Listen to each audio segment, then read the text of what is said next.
Well, welcome back. I like the new intro. Yeah. Thanks, Nicely Alex. done, sir.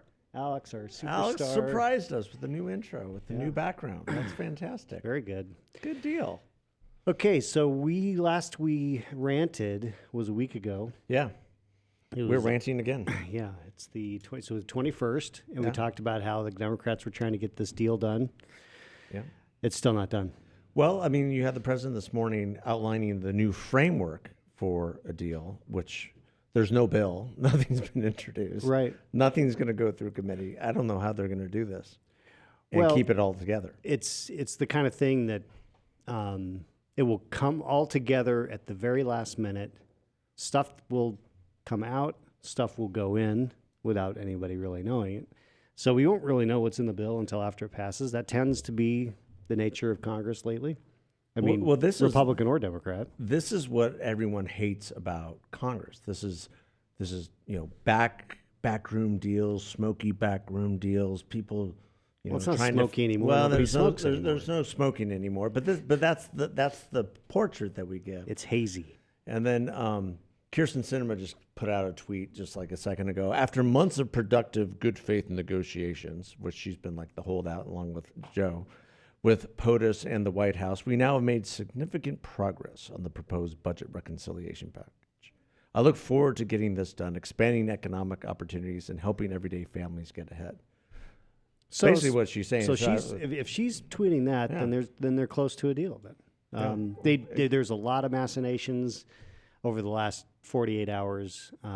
We had this billionaire tax, which was lauded and then shot down. Yep. You had all kinds of the millionaires tax, which is I guess something that Sinema has in theory said she agrees with, which is I think a 3% tax.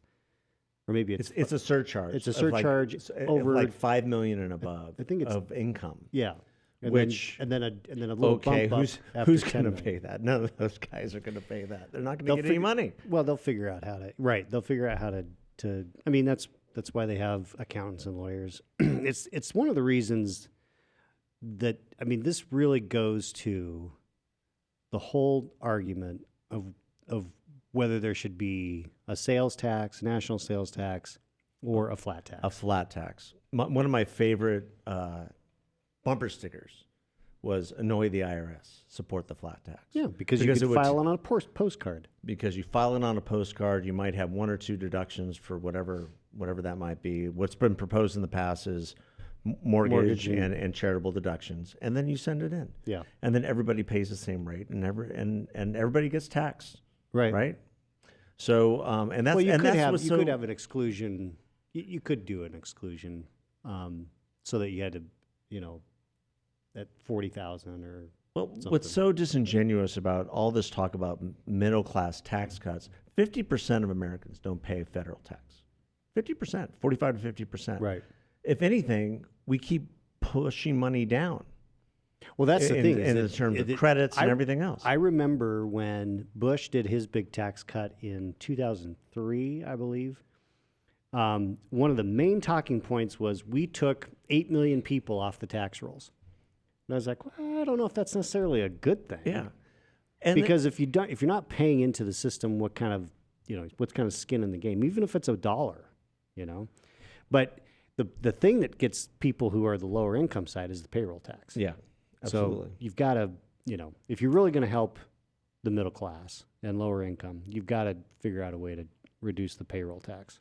Well, it still ignores the fact that people like to talk about tax the rich, tax the rich, tax the rich. That give the rich need to pay their fair share.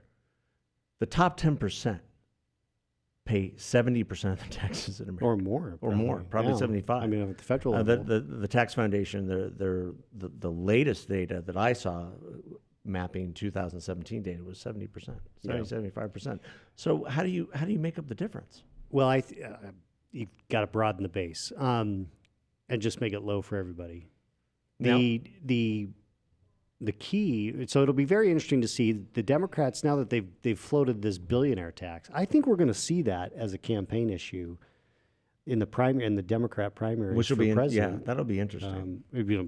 I don't think this is going away for forever, even just because Joe Manchin didn't like it and Kirsten Sinema didn't like it. There's a lot of people who think that billionaires just should pay their wealth.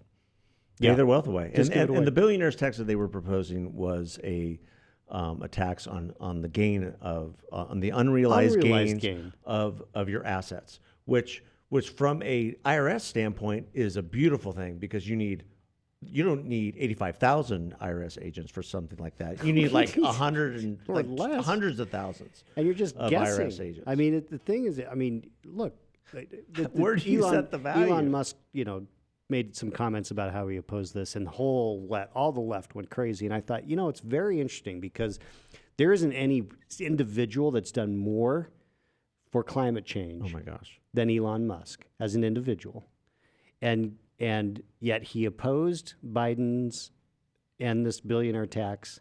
So what it exposed was that the Democrats care less about climate change and more about soaking the rich. Yeah. If you're going to attack Elon after all that he's done to try to help the environment, you have just shown us where your priorities are.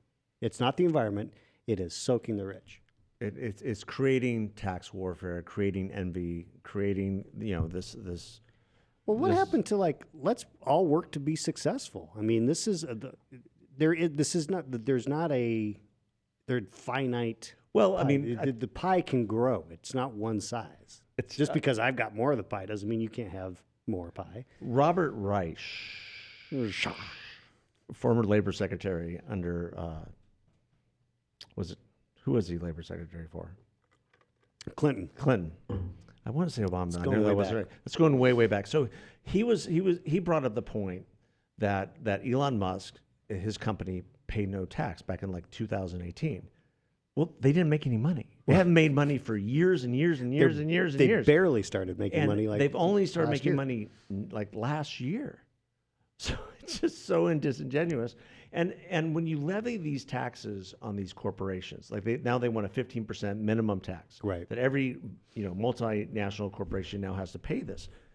They're going to find a way not to pay it. Sure they are. Whether it's through losses, whether it's through depreciation, whatever they're going to do, they're not going to pay that tax. You're going to pay that tax. Right. You're going to pay it in higher costs for goods and services, yes, or you're going to pay it in unemployment. That's the thing that people fail to realize, is that corporations paying a corporation that is taxed is not paying the tax. It's the consumers yes, who pay more for their services. Yeah, inflation is a tax. Yeah. Okay. Yeah, you can see it as a tax. The rise of cost of goods and services impacts everyone in America. And we've got serious inflation right now. And guess what? The corporations that are raising their taxes, like Procter & Gamble, just announced another price increase. That's number 3, and just in this year. You're paying that. Yep. They're not paying that. Right. And if you're willing to pay it for your Gillette razors and for your Tide, which everyone is, because costs have been so low for long. Right. So they're betting there's a lot of elasticity in the market. There is. So and there is. Yeah. So but there's a lot of pent-up savings. Yeah, pent-up savings, a lot of elasticity in price. So, but where's the tipping point? There's always a tipping point, and then that's when corporations start paying. Well, I think the tipping point for the economy is going to be what happens, how big this package is, what it does to inflation, and when it actually gets signed into law and goes into effect. That will be the thing to watch. So, or does it all fall to pieces I don't under think its own weight? Pieces at this point. I think they're close enough. It's not going to look like what they wanted it to look like, which I think we predicted. Yeah, it's not going to be anywhere near the $3.5 trillion. I still think the big question is: does Joe Manchin stay with his party? I think that's still a question. After all this, and what happens this weekend? It could be a really interesting Halloween. Yeah, that's right. So we'll be back next week, probably to talk about this again. We'll see what happens. Yes, same dark money time, same light beer channel. Thanks for joining us.